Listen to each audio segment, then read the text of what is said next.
Hepatitis A क्या होते हैं? फॉर्मली इसे इन्फेक्शियस हेपेटाइटिस और एपिडेमिक जॉन्डिस कहते थे।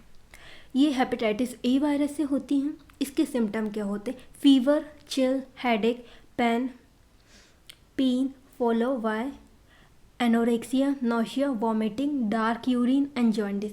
इसका प्रॉब्लम स्टेटमेंट देखें तो ये एंडेमिक होती है मोस्ट डेवलपिंग कंट्री में। एजेंट फैक्टर में ये हेपेटाइटिस ए वायरस ये enterovirus type 72 of Picornaviridae family से बिलोंग करता है। रिजर्वायर ऑफ इन्फेक्शन क्या होता है? Human cases. Period of infectivity 2 days before to 1 week after onset of jaundice. मतलब सिम्टम रहेगा तो 2 week before and 1 week after. Infective material होता है ह्यूमन का फीसेस। वायरस का एक्सक्रीशन कैसे होता है? ये वायरस एक्सक्रीटेड फीसेस में होता है, 2 week तक होता है before onset of jaundice and for up to 2 week after there. मतलब वायरस का एक्सक्रीशन 2 week बिफोर होगा और 2 week आफ्टर होगा जॉन्डिस के ऑनसेट के। होस्ट फैक्टर कहे तो एज चिल्ड्रन में ज़्यादा देखने को मिलता है। एनवायरमेंटल फैक्टर में हैवी रेनफॉल वाले एरिया में, पुअर सैनिटेशन, ओवर क्राउडिंग वाले रीजन में। मोड ऑफ ट्रांसमिशन होता faeco oral route. Incubation period इसका होता है 28 days। क्लिनिकल स्पेक्ट्रम में nausea, vomiting, anorexia, mild fever, jaundice. Prevention and control of reservoir, disinfection of faeces and fomite, sodium hypochlorite का use करना है इसके क्लीनिंग के लिए। Control of transmission, personal and community hygiene को ध्यान देना, हैंड वॉश करना है ताकि यदि हाथ में कोई फीसेस या फिर कुछ गंदा रहे तो क्लीन हो जाए। सैनिटरी डिस्पोजल ऑफ एक्सक्रीटा का अच्छे से डिस्पोजल करना है। Purification of community water supply, filtration and adequate chlorination. जो कम्युनिटी वाटर सप्लाई होता है उसका फिल्ट्रेशन करना है और क्लोरिनेशन भी कर लेना है।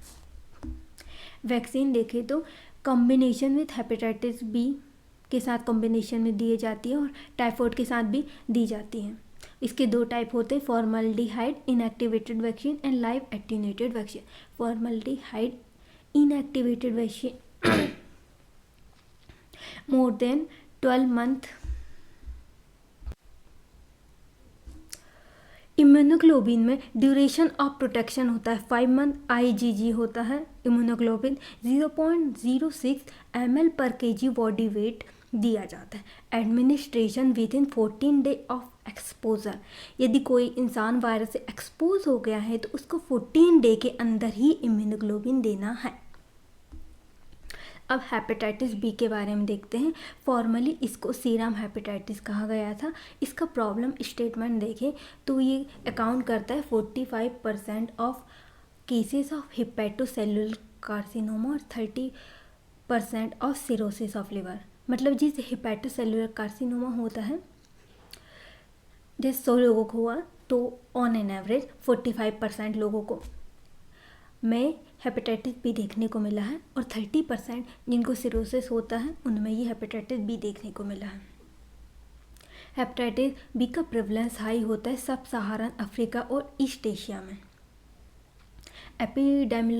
एपिडेमियोलॉजिकल डिटर्मिनेंट में ईच फैक्टर में एजेंट जो होता है हेपेटाइटिस बी वायरस होता है। ये डबल शेल DNA वायरस होता है। ओरिजिनली इसे डेन पार्टिकल कहते हैं। ये रिजर्वायर ऑफ इन्फेक्शन होता है। मैन जो होता है इसका ओनली रिजर्वायर है। Carrier state has been defined as presence of hepatitis B surface antigen. जिसमें हेपेटाइटिस बी सरफेस एंटीजन है वो बंदा कैरियर हो सकता है, मतलब कैरियर ही है। Cases range from inapparent to symptomatic cases.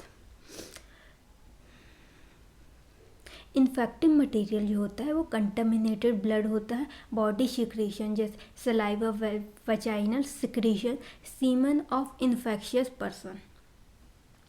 Resistance कहे तो capable of surviving for at least 7 day on environmental service destroyed by sodium hypochloride और ऑटोक्लेविंग।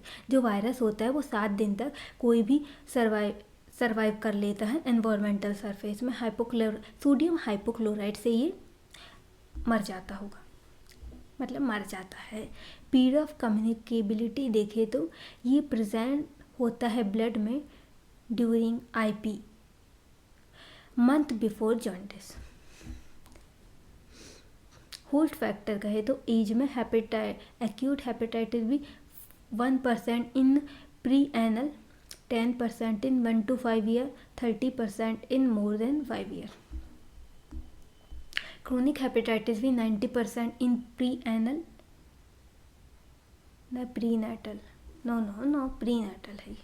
हेपेटाइटिस बी होता है 1% प्री नेटल, 10% होता है 1 to 5 year और मोर देन 30% होता है मोर देन 5 year में। Chronic hepatitis B 90% in prenatal, 30% is less than 6 year age, 5% in more than 60 year age. High risk group देखें तो सर्जन होते हैं, रेसिपिएंट ऑफ ब्लड ट्रांसफ्यूजन या organ transplant, laboratory personnel, homosexual, prostitute, percutaneous drug abuser and infant of HBV carrier mother.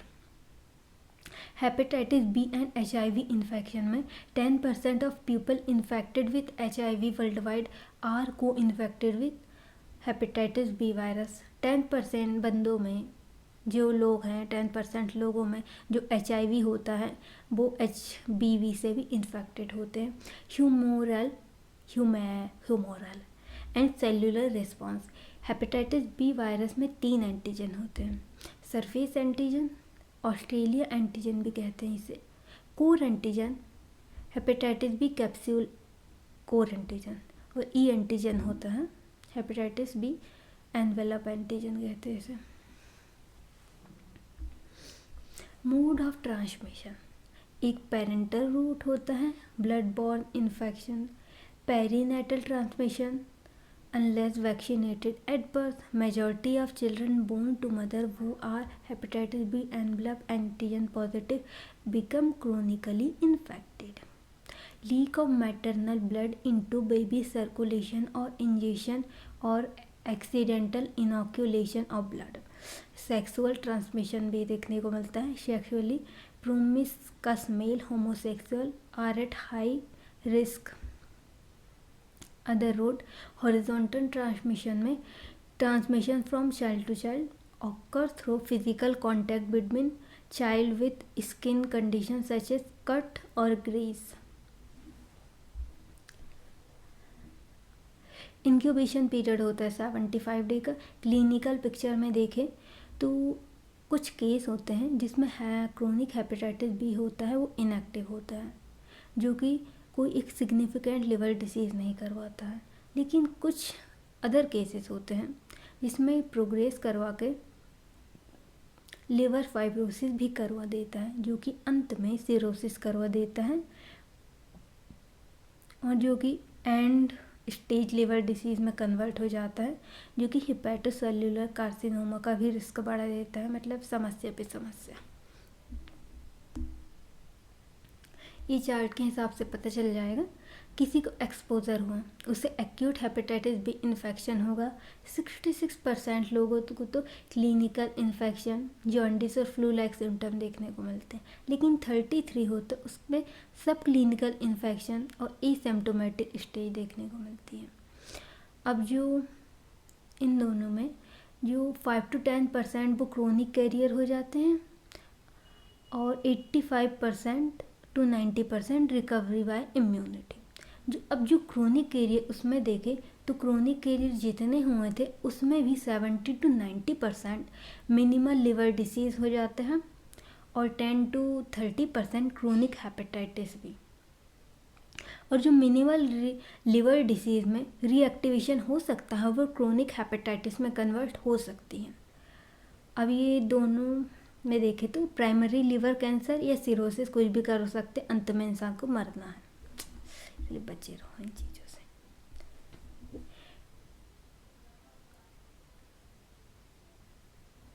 Prevention देखें तो hepatitis B vaccine recombinant hepatitis B vaccine has replace the plasma derived hepatitis B vaccine.